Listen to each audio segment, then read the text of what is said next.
Messieurs, bonsoir et merci de votre fidélité. Nous parlerons ce soir de la conscience qui est l'une des nombreuses facultés psychiques de l'être humain. Alors, que représente donc cette faculté dans le dispositif psychique de l'homme? Dans un instant, à partir des explications de notre invité, nous essaierons donc d'apporter une réponse à cette interrogation. Parole aux spécialistes.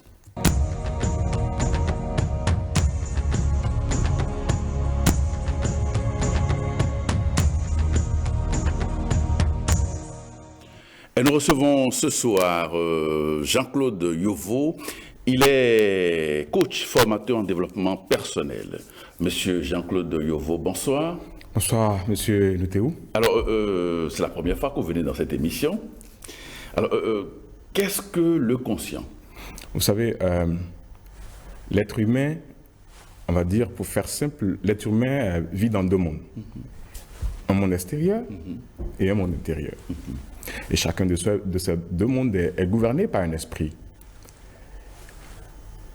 Le conscient, n'est-ce pas, est gouverné par l'esprit conscient, que nous appelons encore l'esprit objectif. Et de l'autre côté, le monde intérieur est gouverné par ce que nous appelons l'esprit subjectif, le subconscient ou l'inconscient, comme le disent certains.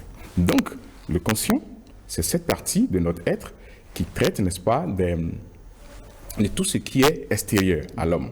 Et je pense que tout à l'heure, dans les détails, nous en parlerons encore un peu plus. Alors, quels sont par exemple les modes d'action, disons, mentales qui existent? Ok. Alors, il y a principalement deux modes d'activité mentale. Le premier, il est conscient. C'est-à-dire que c'est tout ce qui nous permet, n'est-ce pas, de voir, de regarder vers l'extérieur. D'accord? Et le second mode, il est interne. On ne voit pas, mais il existe. Et cela est géré par ce que nous appelons le subconscient. Voilà les deux modes de pensée que nous avons. D'accord. Alors, quelles sont par exemple les fonctions du conscient? Alors, le conscient joue quel rôle? Ah, merci beaucoup. Vous savez, c'est à ce niveau que ça devient intéressant. Oui. D'accord? Vous voyez, le conscient joue beaucoup de rôles. Je pense que c'est le plus gros, le plus beau cadeau que l'homme a reçu de son Créateur. Oui. Alors, le premier rôle du conscient que je vais citer d'abord, c'est la capacité de raisonner. Vous savez, c'est avec notre conscient que nous arrivons à raisonner, quel que soit le type de raisonnement, que ce soit le raisonnement inductif, le raisonnement déductif, analytique ou syllogistique. C'est grâce à notre conscient. Ça, c'est l'un des premiers rôles. Il faut aussi dire que le conscient a cette capacité de pouvoir, vous voyez, par exemple, vous pouvez vous lever, n'est-ce pas? Vous asseoir, bouger et faire tout ce que vous voulez. Et ça, c'est le siège de la volonté aussi qui est le second rôle du conscient. Et le troisième rôle du conscient qui est à même d'influencer le cours des choses, de changer la vie de l'individu, c'est la capacité du conscient, n'est-ce pas, à influencer le subconscient. Vous comprenez? C'est-à-dire que avec ce que vous percevez par votre conscience, vous avez la capacité d'influencer votre subconscient. Et En quoi faisant concrètement? Voilà. Vous voyez, cette émission que nous regardons, que nous animons par exemple,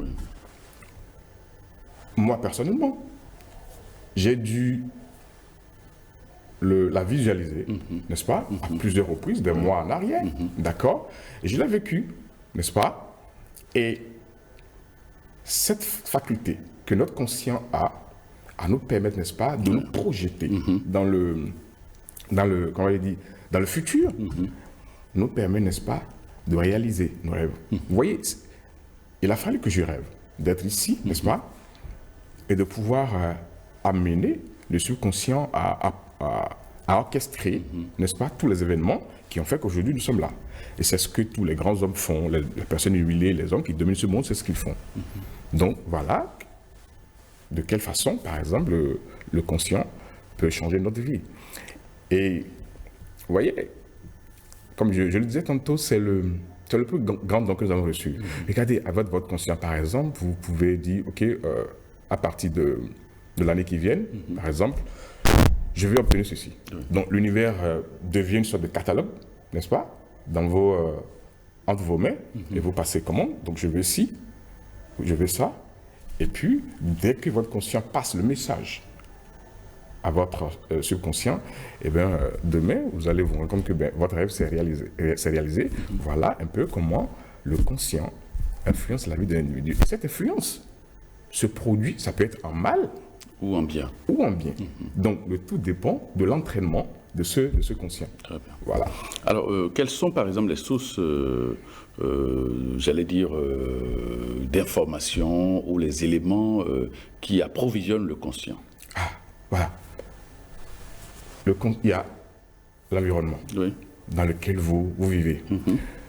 Monsieur Noteo, prenez par exemple un enfant qui, durant toute sa vie, d'accord, a été nourri avec l'idée que, bon, il est né d'une famille pauvre, vous voyez un peu, et que, bon, la pauvreté, bon, il doit l'accepter, vous voyez. Eh bien, cet enfant grandit comment? Il grandit en étant convaincu que quand on est pauvre, c'est la volonté de Dieu, il n'y a rien à faire. Qu'il est programmé pour être pauvre.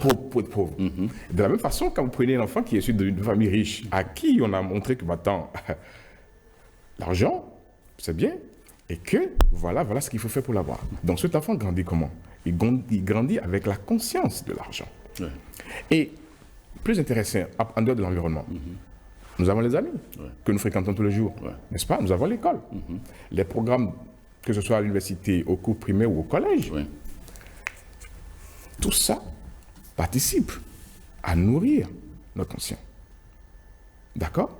Et c'est pour ça qu'il est fondamental que nous fassions vraiment attention à ce qui entre dans notre conscience.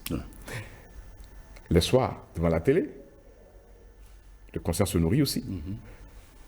Le portable, la guerre en Ukraine, voilà autant de choses qui nourrissent le conscient et nous devons faire attention à tout ce que nous faisons entrer dans ce monde mental. Voilà. Alors, le conscient, on peut le développer. Et comment le faire? Et comment développer le conscient? Ok. C'est un peu comme, vous savez, comment devient-on athlète? Lorsque un athlète veut, n'est-ce pas, se prépare pour aller aux Jeux Olympiques, s'il a l'intention de gagner les Jeux Olympiques, qu'est-ce qu'il doit faire? Il doit s'entraîner. On s'entraîne. Donc, c'est de la même façon qu'il faut entraîner le conscient. En quoi faisant? Voilà, très bien. En choisissant les sources. D'accord? Les sources qui alimentent votre conscient. Je ne peux pas passer 24 heures à n'écouter que des informations sur la guerre et aspirer développer mon subconscient. Je le développe, mais de façon négative. Donc, pour développer mon conscient, je dois faire l'effort quotidien de le nourrir des informations qui sont utiles à l'atteinte de mes objectifs. C'est ça. Et vous pouvez développer votre conscient d'une manière infinie parce que il est malléable. Il n'y a pas de limite à ce qu'un être humain peut devenir s'il développe son conscient avec des techniques évidemment qui sont enseignées, que nous pouvons apprendre. En fait, c'est à cela que le jeu devient intéressant, monsieur Noteo. Vous pouvez naître sans avoir la connaissance qu'il faut, mais aujourd'hui, vous avez la possibilité d'apprendre comment développer votre conscience. Et si vous le développez, non seulement c'est à votre avantage, mais c'est à l'avantage aussi de tous les êtres avec lesquels vous rentrez en contact. Très bien. Voilà. Alors, comment faire donc pour changer, par exemple, le conscient? Est-ce qu'il est possible de changer le conscient? Vous pouvez le faire. Nous pouvons le faire, et ça, je pense que c'est l'une des grâces que nous avons reçues du Créateur, parce que s'il était impossible de changer son conscient, nous serions des êtres qui sont condamnés à la chose-là, à la destruction. Vous voyez, donc heureusement que Dieu, en nous créant, nous a donné cette capacité de pouvoir changer notre conscient. Si vous avez été pendant longtemps, durant votre enfance, vous avez reçu l'éducation, vous avez vécu dans un environnement qui a contribué, a érodé considérablement votre conscient, je pense que vous pouvez le changer. Vous pouvez le changer, premièrement, en faisant quoi? C'est en adoptant déjà ce que nous appelons l'attitude positive. Et l'attitude positive commence par quoi? Vos pensées. Vous savez, dans le livre de Jean, on dit qu'au commencement était le Verbe. Et que le Verbe s'est fait chair. Alors, j'adore beaucoup la Bible parce que c'est écrit dans un langage allégorique. Et ça vous donne des images. Donc, quand on dit le Verbe s'est fait chair, Le verbe, c'est quoi? C'est la pensée qui s'exprime, pas des mots. Ouais. Et la chair, c'est quoi? C'est quelque chose de tangible. Ça veut dire que ce que vous pensez, d'accord, fait quoi? Naît en tant que réalité tangible. Ouais. C'est ça le verbe s'est fait chair. Et donc, lorsque nous faisons attention Ouais. à ce que Nous pensons, les ce images que nous créons, dans notre esprit, ce que nous nos envoyons imaginations et tout. nos imaginations, vous allez voir que nous allons progressivement changer notre conscient et l'amener à adopter une attitude qui va dans la direction de ce que nous voulons. Il y a un penseur qui a dit en anglais, il dit I am the master of my soul, the captain of my soul. Donc je suis le maître de mon destin, le capitaine de mon âme. Donc c'est vous qui décidez au fait. Ouais. Vous n'êtes pas à la merci d'un destin, de la chance, non. C'est vous qui décidez de ce que vous voulez être et de la destination que vous voulez atteindre. Et c'est votre conscient qui vous y amène. Si vous le changez, eh bien, il vous conduira à bon port. Alors, que se passe-t-il, par exemple, dans la vie d'un individu qui néglige son conscient? Nous sommes dans ce studio. Si vous et moi, nous voyons se passer la lumière, imaginez par exemple qu'un technicien appuie sur un bouton et puis boum, éteint la lumière, qu'est-ce qui va se passer? Nous tombons dans l'obscurité. Oui, dans le noir total. Dans le noir total. Donc, c'est exactement ce qui se passe. C'est-à-dire que la plupart du temps, les gens éteignent leur lampe spirituelle. Ils éteignent. Ils éteignent la lampe du conscient. Oui. Mais de façon même sans en compte. Ils vivent dans l'obscurité. Et puis après, ils se plaignent de oh, bon, qu'est-ce qui se passe? On ne va pas. Non. Lorsque vous prenez le risque, je dis bien, lorsque vous prenez le risque de négliger votre conscient, c'est foutu pour vous. C'est la catastrophe. Nous ne devons jamais prendre le risque de négliger notre conscient. C'est la catastrophe totale. Et ça, je pense que ça devait s'inscrire dans les programmes scolaires. À l'école, à l'université, on nous apprend à connaître la géographie, le droit, l'économie. Mais, monsieur Théo, personne ne nous apprend à nous connaître nous-mêmes. Mais Socrate disait déjà quoi? Connais-toi toi-même. Connais-toi toi-même. Et ça, c'est depuis des siècles. Mais pourquoi jusqu'à aujourd'hui, on nous bourre la cervelle uniquement avec les trucs là? Nous devons nous connaître. Et c'est seulement à ce prix que l'être humain peut atteindre ses potentialités. Voilà. Quelle est l'influence du conscient sur le corps? Et si vous avez la chance, par exemple, d'aller dans les quartiers, dans les milieux reculés, vous allez voir, ou quand c'est sale, vous allez voir, dès que vous arrivez quelque part où c'est pas propre, tout de suite, qu'est-ce qui se passe? Il y a certaines Vous avez la chair de poule. Et certaines personnes commencent même pas à avoir des boutons. Oui. Vous voyez un peu? Ça, c'est l'influence du conscient sur le corps. Votre conscient peut influencer l'esprit d'une autre personne. Ouais. D'accord? C'est ce qui se passe lors de l'hypnose. Mais mieux encore, quand vous prenez le cas de la sorcellerie. D'accord? Et souvent, quand je vois dans les congrégations religieuses, les gens se rassemblent. On dit, OK, on prie pour chasser la sorcellerie. On lui arrache la sorcellerie. Bon, ça me fait sourire. Je dis, on n'arrache pas la sorcellerie. C'est une connaissance. Monsieur Notéou, vous avez appris à l'école que pour former la lettre PA, par exemple, il faut P et A. N'est-ce pas? Pour écrire, c'est pas tu, c'est P et U. Alors, qu'est-ce qu'on peut faire? Quelle prière on peut faire? Ou quelle cérémonie on peut faire pour enlever cette connaissance? Il n'y en a pas, à moins que vous décidiez vous-même de ne pas vous en servir. Mais personne au monde ne peut vous arracher ça. Alors, dans le cas de la sorcellerie, c'est ce que les gens doivent comprendre. C'est ça.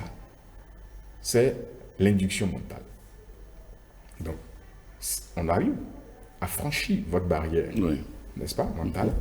Et quand ça arrive, c'est fini. Vous êtes ouvert à tout. Donc, c'est normal que le soir, quand vous vous couchez, vous rêvez, que vous voyez que, bon, il y a des moutons qui sont couchés à côté de vous, ou qu'il y a des bœufs qui vous poursuivent. Vous voyez un peu? Donc, c'est pour ça que j'ai dit, l'individu qui réussit à construire une barrière psychologique ou mentale autour de lui n'a pas à avoir peur de la sorcellerie. Est-ce que le conscient, est-ce qu'il est un maître ou un serviteur? normalement, Quel est l'idéal? normalement, le conscient devait être notre serviteur. Ouais. Parce que je vous ai dit, c'est le don de Dieu. Ouais. Et tous les dons que Dieu nous a donnés, c'est pour faire quoi? C'est pour nous servir. Ouais. D'accord? Donc le conscient, normalement, il est notre serviteur. Mais à condition, je le répète encore, que nous fassions attention à ce qui entre dans notre conscient. Maintenant, si nous le laissons devenir le maître, là, ça devient compliqué. Là, ce n'est plus nous qui contrôlons notre conscient, mais c'est plutôt lui qui nous contrôle. Ouais. Il devient maître, et là, ça peut devenir très, très dangereux. Vous ne pouvez plus le contrôler. C'est ce qui arrive souvent. Regardez, quand les gens font peur face à demain, face à un événement qui n'est pas encore là, pourquoi? C'est justement parce qu'ils ont laissé le conscient devenir leur maître. Ouais. Ils ont perdu le contrôle. C'est comme un capitaine ou un pilote qui perd le contrôle de son avion. C'est à la dérive. Donc, le conscient doit nous servir, mais ne doit pas lui permettre de devenir maître. Il y a Emerson qui dit que... Emerson nous mettait en garde contre quelque chose. Il dit, l'envie est ignorance et que l'imitation est un suicide. Lorsque vous enviez quelqu'un, c'est que vous êtes ignorant. Vous voyez? Et vous devez faire en sorte, n'est-ce pas, en toutes circonstances, faire en sorte que vous soyez toujours maître de votre conscient. C'est vous qui décidez, pas lui. C'est vous. Et si vous y arrivez, eh bien, les éléments de ce monde répondront à vos demandes. Ouais. C'est ça. Très bien. Alors, quel est le lien qui existe entre le conscient et la pensée?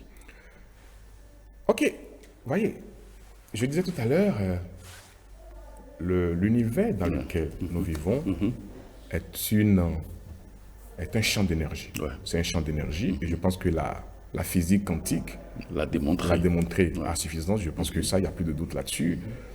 Et ce champ d'énergie est en vous et en moi. Ouais.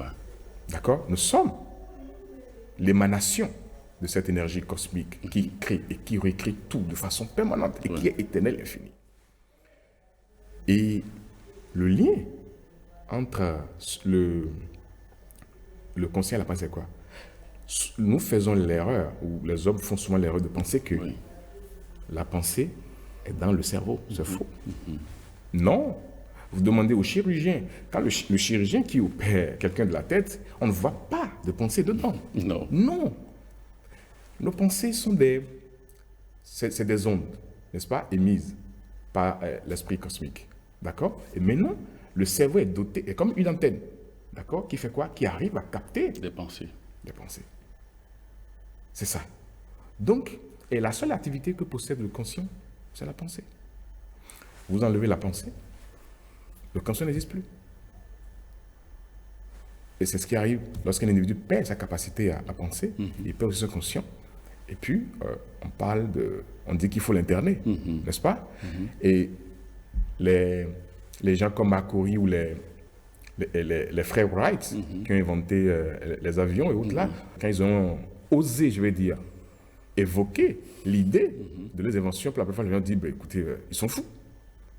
On les a obligés, n'est-ce pas? Certains d'entre eux ont été obligés, même ont été forcés à aller en asile. Et donc, le lien entre le conscient et la pensée, ça dit que c'est à travers la pensée que le conscient s'exprime. Ouais. Si vous raisonnez, c'est de la pensée en action. Donc voilà le lien qu'il y a entre les deux. La pensée est la partie, comment je vais dire, c'est la partie dynamique. Donc la pensée, c'est la partie dynamique, n'est-ce pas, du conscient. Voilà ce que je peux dire pour... Alors, est-ce que notre environnement, monsieur Jean-Claude Yovo, est-ce que notre environnement a la capacité d'influencer notre conscient? Beaucoup, beaucoup. Je pense qu'on en avait parlé tout à l'heure, que l'environnement dans lequel nous vivons détermine beaucoup le type de conscience que nous avons. Parce que quand on dit conscience ou conscient, c'est la même chose. Ouais. L'environnement joue beaucoup de rôle. Ouais. Joue beaucoup de rôle. Il y a un philosophe dont j'oublie le nom qui dit qu'on pense autrement dans un palais que dans une chaumière. C'est clair. Vous êtes d'accord avec moi? Donc, cela veut dire que l'environnement dans lequel je vis détermine le type de pensée que je nourris. C'est clair. L'individu qui a grandi dans la pauvreté, vous pensez, il pense à quoi? Il pense au manque de nourriture, il pense à la pauvreté, il pense tout le temps, c'est comme ça. Vous voyez? Donc, notre environnement influence beaucoup notre conscient. Et par ricochet, cela détermine les expériences que nous rencontrons dans la vie. Il y a un poète qui a dit, un poème que j'aime beaucoup, qui dit « J'ai demandé à la vie un sou et je n'ai pas reçu davantage, bien que j'ai prié tous les soirs dans ma misérable chope. » Et en continuant, le poète dit « La vie est la meilleure des patronnes. Vous demandez ce que vous voulez, mais une fois que votre salaire est fixé, eh bien, vous vous en contentez. Vous vous en contentez. » Vous voyez? Et donc, notre environnement est déterminant dans tout ce qui nous arrive, dans la nourriture que nous apportons à notre conscient. Oui.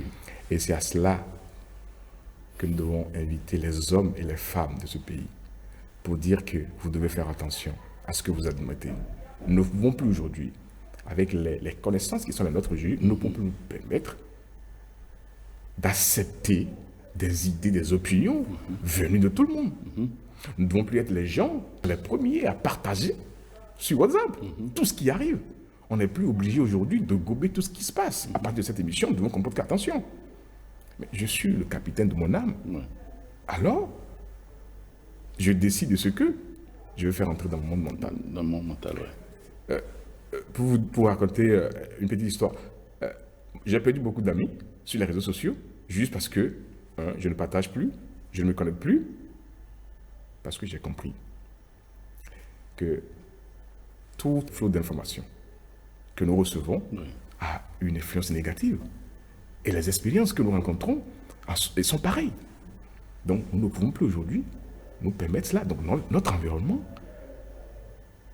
a vraiment une influence sur notre conscient. D'où la nécessité de faire attention à ce que nous faisons entrer dans le conscient. Dans le conscient.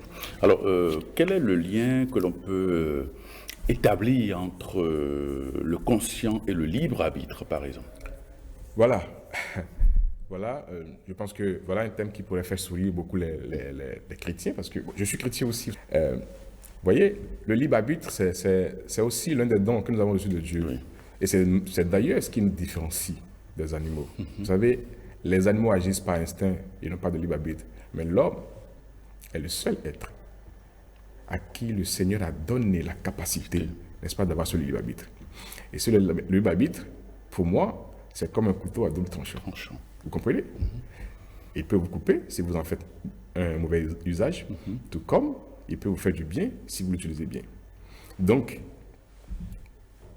avec mon conscient, je suis libre de choisir ce que je veux. Ouais. Mais une fois que je fais mon choix, c'est là l'envers du décor. Une fois que je fais mon choix, alors là, je m'attends aux conséquences. Conséquences. Donc, je peux choisir d'agir de telle façon ou telle, mais je ne peux pas choisir les conséquences. C'est là le rôle ou le lien que nous établissons entre le libre arbitre et le conscient. Très bien. Alors, le conscient a-t-il un impact sur, on l'a déjà dit, sur notre santé? Oui, comme nous l'avons dit, et ce n'est pas le conscient lui-même qui directement comme ça qui impacte notre santé. Non, justement, il y a, vous vous souvenez qu'au début, je vous ai parlé des deux mondes d'activité, où je disais qu'il y a une partie qui est inconsciente. Ouais. En fait, c'est le subconscient qui est en réalité la partie de Dieu que nous avons en nous. En nous. D'accord? Et je disais tout à l'heure que les deux mondes dans lesquels nous vivons, le monde extérieur et le monde intérieur. Le monde extérieur, comme je vous l'ai dit, c'est gouverné par le conscient. C'est le cerveau qui est l'organe de ce conscient-là. Ouais. D'accord? Mais dans l'autre monde, qui est le monde intérieur, qui est le plus vaste et le plus puissant, n'est-ce pas? C'est lui, au fait, qui est le créateur. Ouais. C'est lui, notre lien avec Dieu. Ouais. Et donc, lui se nourrit de quoi? L'inconscient, le subconscient, lui, il est il n'a pas la capacité de raisonner. Il accepte tout simplement ce qu'il reçoit du conscient. Vous voyez? Donc, le conscient intervient par sa capacité à influencer le subconscient. Ouais. Et donc, lorsque vous admettez la maladie par le conscient, eh bien, vous donnez la permission au subconscient de faire quoi? De travailler. On a dit le verbe s'est fait. Cher. Le verbe s'est fait cher. Donc, vous allez avoir. Donc, c'est pour ça que je dis, ce que vous pensez détermine l'état de votre conscient. Et une fois que votre conscient accepte ce que vous pensez et qu'il le balance à votre subconscient, c'est fini. Il n'y a plus rien à faire. Comme le dit, les dés sont jetés. Ben, c'est fini. C'est tout. C'est ça. Voilà. Alors, est-ce que le conscient, est-ce qu'il a la capacité d'agir sur l'esprit universel? Alors, comme je vous l'ai dit, l'esprit universel, en physique quantique, nous parlons de l'esprit universel, de l'énergie. Dans la religion, on parle de Dieu. Ouais. Alors, je l'ai dit tantôt, ce n'est pas le conscient qui crée les circonstances, en réalité, c'est le subconscient. Maintenant, la capacité du conscient, c'est quoi? Cette capacité que le conscient a à utiliser la pensée, qui est, n'est-ce pas, une forme d'énergie, c'est cette capacité, c'est cette pensée qui agit en réalité sur la substance universelle, qui est elle-même énergie. Et une fois que ces pensées agissent sur la substance universelle, qui est énergie, il n'y a plus d'autres conditions. Alors, il doit naître quelque chose. Donc, on dit, une action entraîne quoi? Une réaction. Une réaction. Ouais. D'accord? Donc, nos pensées que nous acceptons, que nous émettons à travers notre conscient, projetées dans la substance universelle, vont chercher des correspondants. Pour faire quoi? Pour nous rapporter ça en termes de réalité. De réalité, d'événements, d'opportunités ou non. D'opportunités ou non. Vous voyez, vous allez voir qu'il y a certains individus, on dit, waouh, tout ce qu'ils touchent devient de l'or. Mais d'autres, toute leur vie est une succession de catastrophes. Pourquoi? Parmi les hommes qui réussissent, les hommes riches, nous en avons qui ne sont pas robustes, ou bien qui ne sont pas robustes. Parmi les pauvres, on en a qui sont d'une force physique impressionnante. Mais qu'est-ce qui fait la différence entre les hommes? C'est l'état d'esprit. Donc c'est ça, en fait. Nous dépendons. Ce qu'il faut dire aux gens, c'est quoi? Nous dépendons trop de nos mains. Nous dépendons trop de nos mains. Il faut que nous cessions ça. Ce que l'on fait de ses mains, honnêtement, c'est insignifiant. Mais ce qui est important, c'est ce qu'il fait avec son cerveau. Regardez tout ce qui nous entoure. Nous sommes dans un studio. Vous et moi, on peut parler dans un micro. On peut regarder dans une caméra. Les gens nous regardent. Regardez. Vous allez voir. Tout ça a été conçu, quoi? Dans l'esprit d'un homme. Avant que cela ne devienne une réalité tangible. Tangible. Mon Dieu, mais il faut que les hommes comprennent cela. Il faut qu'ils comprennent cela. Nous devons comprendre. Nous ne pouvons rien obtenir.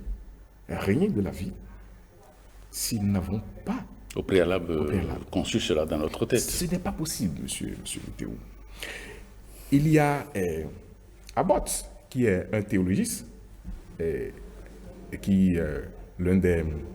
Américain, qui fait de la théologie, et qui disait que, après avoir observé la nature, la façon dont les choses se déroulent, il dit que nous en arrivons, n'est-ce pas, à conclure que Dieu opère, n'est-ce pas, à l'intérieur de l'individu, plutôt qu'à l'extérieur. Pourquoi? On s'est rendu compte qu'en réalité, Dieu ne peut agir qu'à travers l'homme, l'individu. Et c'est pour ça que quelqu'un dit, nous sommes des fragments de Dieu. Ouais.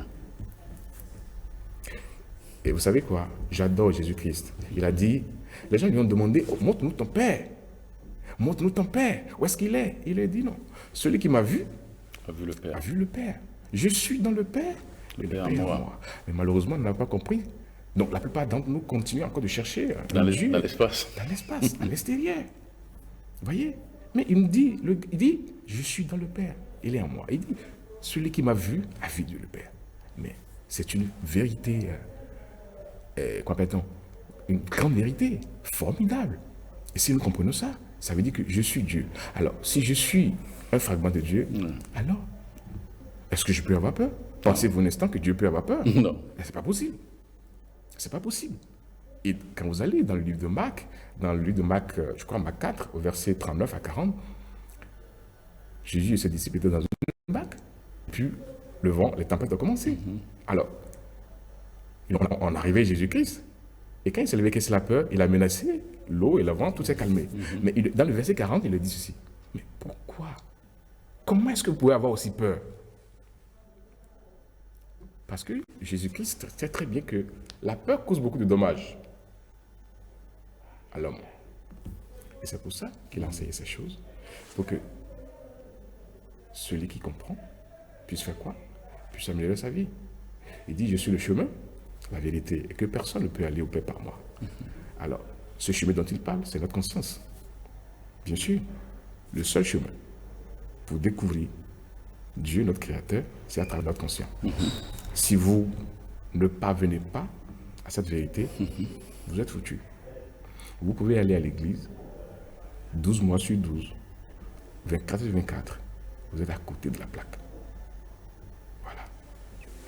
Voilà. Monsieur Hugo, qu'est-ce qui peut porter préjudice au conscient? La peur. La peur, c'est le nuage qui cache le soleil. Vous voyez, nous vivons dans un monde, je vais dire malheureusement aujourd'hui, où tout est fait pour montrer à l'individu que la vie est dure. Et il y a Jim Rohn qui a dit que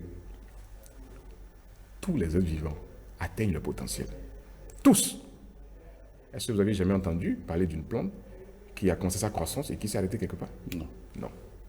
Est-ce que vous avez entendu parler, par exemple, d'un animal, je vais dire un chien, qui a grandi et puis a arrivé à un niveau donné, s'est arrêté? Non.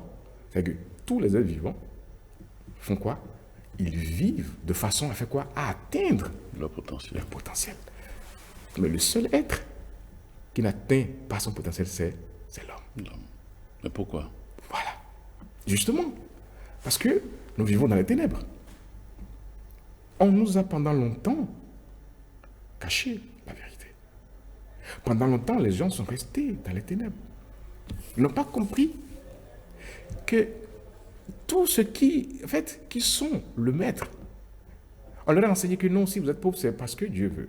Et de toute façon, Monsieur Préven, j'ai eu une discussion un jour avec ma tante, qui me disait de toute façon, écoute, je suis pauvre dans cette vie, mais je sais que quand je vais mourir, Dieu va m'accueillir, je serai Dans son riche. royaume. Dans son royaume, je serai riche. Et tout ce que je n'ai pas pu obtenir aujourd'hui, je l'aurai demain.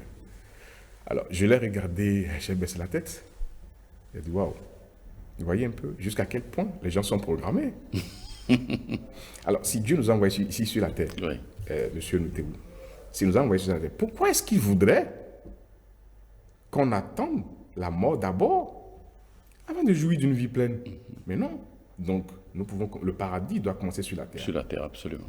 Et avec les amis, j'ai l'habitude de plaisanter en leur disant, attendez, pendant que nous sommes ici sur la terre, vous ne savez pas conduire une voiture, vous ne savez pas allumer un climatiseur ou l'éteindre.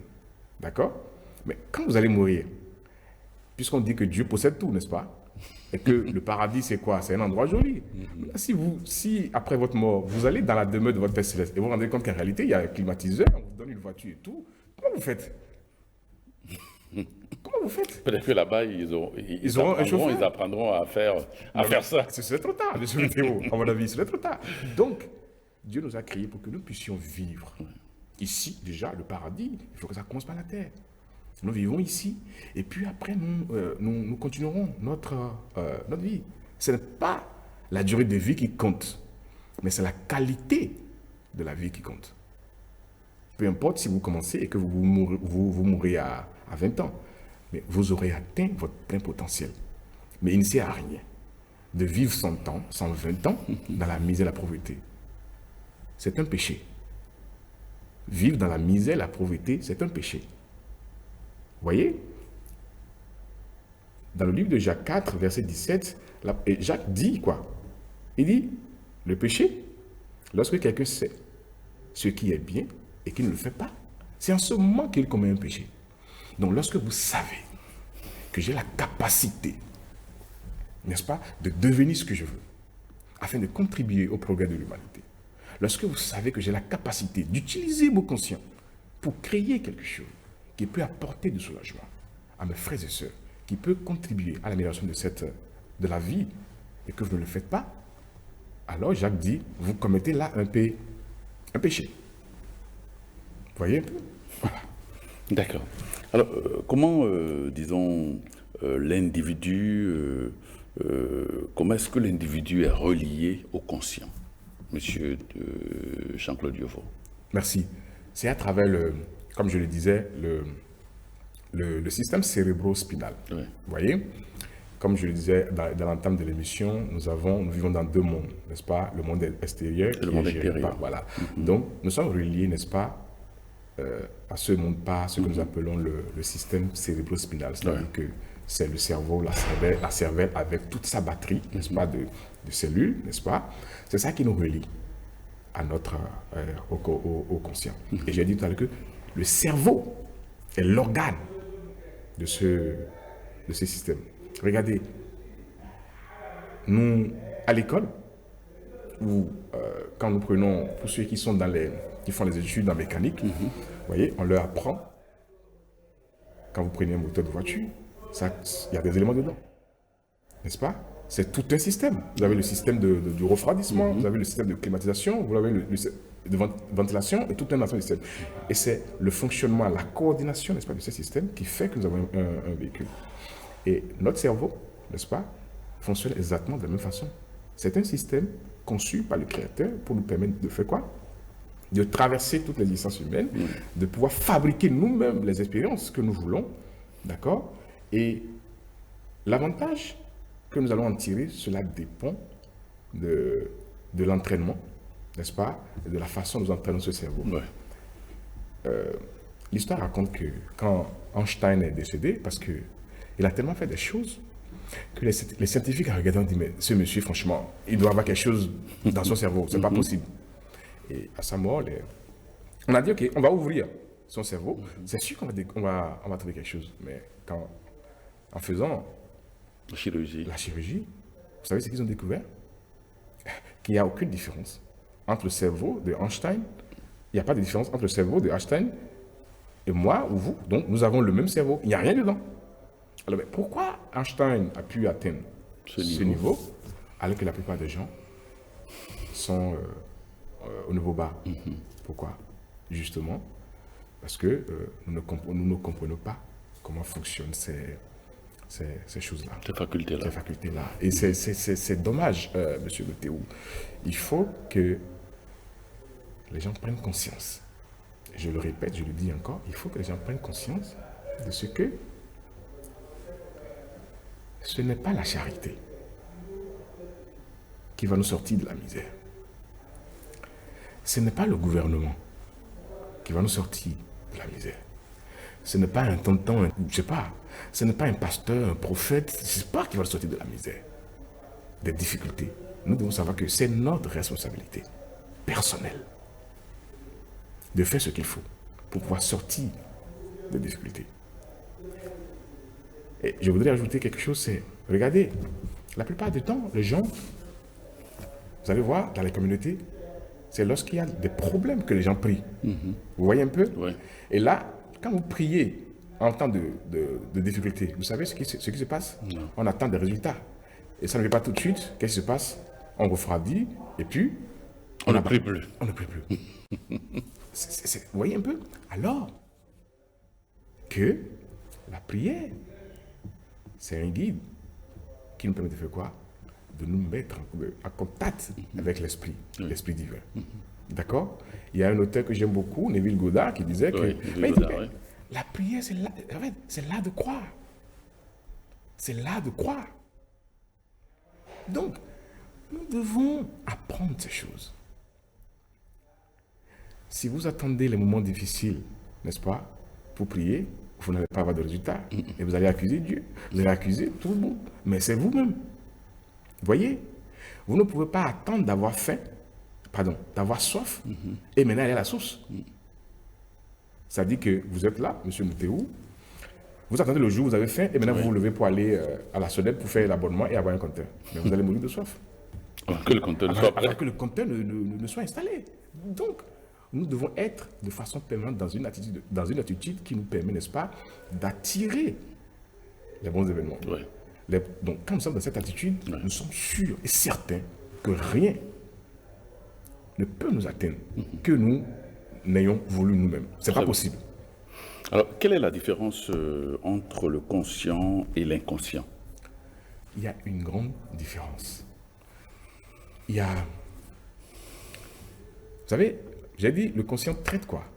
Les objets extérieurs. Ouais. Vous voyez? Et c'est à travers les cinq sens. L'ouïe, la vue, le toucher, le goût, quoi encore? L'odorat. Vous voyez? Mais, et lui, il a la capacité de faire quoi? De raisonner, je vous ai dit. Donc, la capacité de raisonnement entraîne en même temps la capacité de discrimination. Ouais. C'est-à-dire que je peux choisir de faire ci, tout comme je peux choisir de ne pas faire ça. Par contre, le subconscient ou l'inconscient, il n'a pas cette capacité. Il ne raisonne pas. Non. Tout ce que lui fait, il fonctionne suivant les hypothèses qu'il a reçues du conscient. Si l'hypothèse qu'il a reçue est vraie, pas de problème. Le subconscient tire une conclusion parfaite. Ouais. Mais lorsque l'hypothèse est fausse, écoutez, il te dit, mais écoute, c'est ce que tu m'as dit. Moi, je l'accepte comme pièce comptant. Et tout ce que j'ai à faire, c'est de te l'apporter. Vous voyez? Donc, c'est le lien qui est entre eux. L'un perçoit, réfléchit, donne la pensée, transmet à l'autre, qui fait quoi? Qui se charge de transformer ça en réalité. Donc, et je pense que peut-être qu'une autre fois, on aura l'occasion d'en parler. Le subconscient, voilà aussi. Quelque chose que beaucoup de gens ne comprennent pas. Vous voyez? Donc, il ne raisonne pas. Votre subconscient ne raisonne pas. Non, parce que s'il se met à raisonner, attention. Attention. D'accord. Donc, pour ne pas tomber dans l'erreur, alors il se repose seulement sur le gardien de la porte. Charles Haanel compare quand vous appelez le conscient comme, il dit que c'est le gardien de la porte du royaume de l'inconscient. Donc, qu'est-ce que quand vous êtes dans votre chambre et que vous avez un gardien, alors, vous vous reposez sur le gardien. C'est clair. N'est-ce pas? Le gardien est là, mais écoutez, la sécurité est assurée. Donc, si le gardien laisse entrer quelqu'un, vous n'avez pas de doute, vous vous dites, bon, il a dû faire tous les contrôles qu'il faut, donc il n'y a pas de mélange. Et qui? Vous acceptez l'étranger. C'est comme ça que ça fonctionne. Alors, comment la pensée contribue-t-elle à la création de nos conditions de vie? Ok, voyez, j'ai dit, tout ce que nous pouvons obtenir dans la vie existe déjà. D'accord? Il n'y a rien n'est nouveau, en fait. On dit souvent, en tout cas, c'est les Ivoiriens qui disent, il n'y a rien de nouveau sous le soleil. Tout ce que vous pouvez voir, toucher, voir, tout ce qui, vous voyez, existe déjà, mais dans le monde, comme je dis, dans un monde immatériel. Vous voyez? Et maintenant, c'est à travers nos pensées que nous faisons quoi? Que nous pouvons ramener ces éléments dans la réalité, en leur donnant une existence tangible. Mais en réalité, ce n'est pas l'individu qui fait ça. Non. Ça n'a rien. C'est le subconscient qui se charge. Qui s'en charge, entre le lien qu'il a avec le Créateur. Donc, d'où la nécessité d'avoir les bonnes pensées. Vous voyez souvent quand vous allez dans les écoles, où on enseigne la conscience, on fait quoi? On vous donne des informations positives. Ou bien que vous devez faire quoi? Vous devez répéter. Pourquoi? Pour obliger, pour contraindre le subconscient à adopter l'attitude que vous voulez. C'est ça. Alors, comment éliminer, par exemple, les conditions désagréables? Comment l'individu peut-il éliminer les conditions désagréables? À travers la pensée positive. Aujourd'hui, vous regardez votre vie, honnêtement, vous faites un examen. Un bilan. Et vous voyez que franchement, sur tous les plans, ça ne va pas. Et quand il dit tous les plans, affectifs, professionnels, tous les plans, vous voyez que franchement, il y a quelque chose qui croche. Vous avez étudié avec des gens, n'est-ce pas? Vous avez le même diplôme. Aujourd'hui, à 40 ans ou moins, ils sont déjà à des postes de responsabilité. Des stagiaires que vous avez formés sont devenus des directeurs. Et vous avez toujours conservé le même poste.